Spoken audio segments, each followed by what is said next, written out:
Hi everyone. Welcome back to the channel Eco Tips and Designs. Today, I'll be walking you through the complete process of designing a timber steel composite mezzanine structure for a warehouse. We'll explore the structural concept, materials used, layout planning, load assumptions, analysis process, and even connection detailing. If you're into CAD, structural engineering, or DIY design work, make sure to like, subscribe, and turn on notifications because this video is packed with real-world application tips. What is a mezzanine? Let's start with the basics. A mezzanine is a raised platform or intermediate floor level that doesn't span the entire floor area of a building.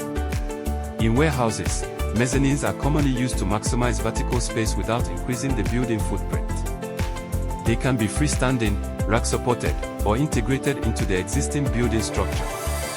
In our case, we're designing a mezzanine intended to carry light storage loads and light human occupancy. Now to the layout. The primary beams span 4.6 meters across columns spaced along the grid. Joists, made from steel channels, are spaced at 700 mm center to center across these beams. On top, we have a 40 mm thick timber board acting as the floor surface and partially composite with the joist due to screw connections. I used S275 structural steel for both the beams and joists. Timber was chosen for cost effectiveness and lightweight, reducing the dead load. Load assumptions and code compliance. For design, I assumed a live load of 3.5 knots per square meter, which accounts for general light storage and human use. The self-weight of steel and timber was automatically estimated by StaadPro. Load paths were clearly defined, decking joists, primary beams, columns, foundation.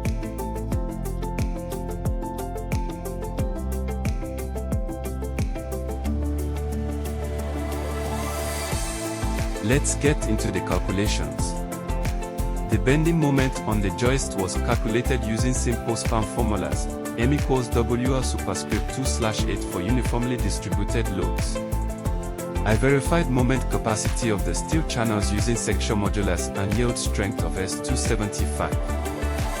For deflection, I used equals 5WL/384 here.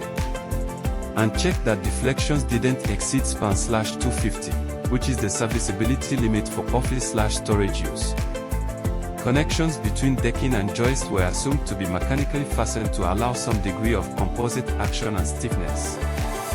Detailing the connections. Connections are just as important as member design.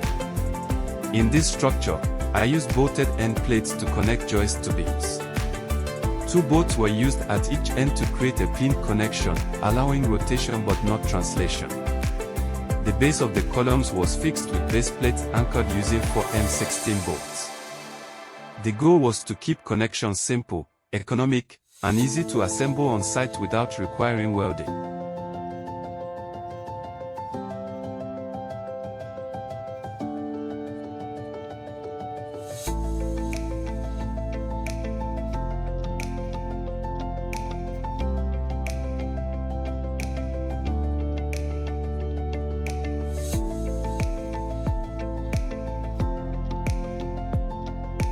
Composite behavior explained. Now, what makes this system a composite design? We are combining 2 materials, steel for strength and stiffness, timber for lightweight decking and acoustic performance. They work together through mechanical fastening, which helps reduce vibration, distribute load better, and even improve fire performance with proper treatment. This kind of hybrid solution is increasingly popular in warehouse retrofits and budget-conscious construction. Summary, lessons. So, let's wrap up. We designed a functional, cost-effective mezzanine using structural steel beams and joists. 40 mm thick timber decking. BS codes for structural checks.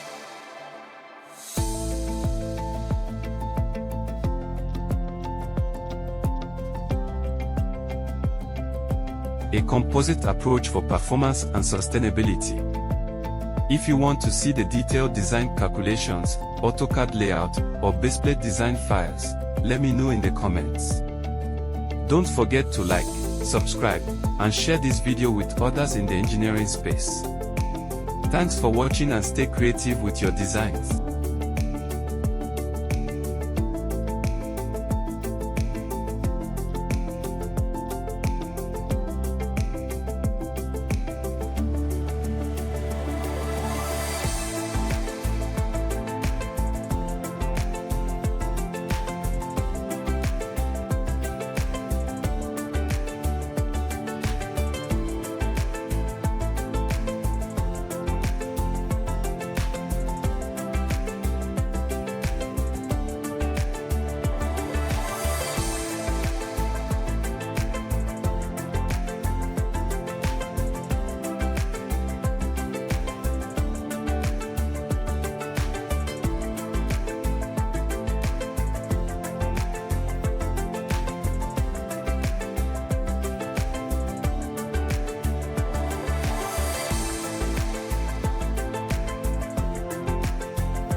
found this video helpful, like, comment, and subscribe for more tutorials and engineering content. Let me know what you'd like to see next in Eco Tips in Design.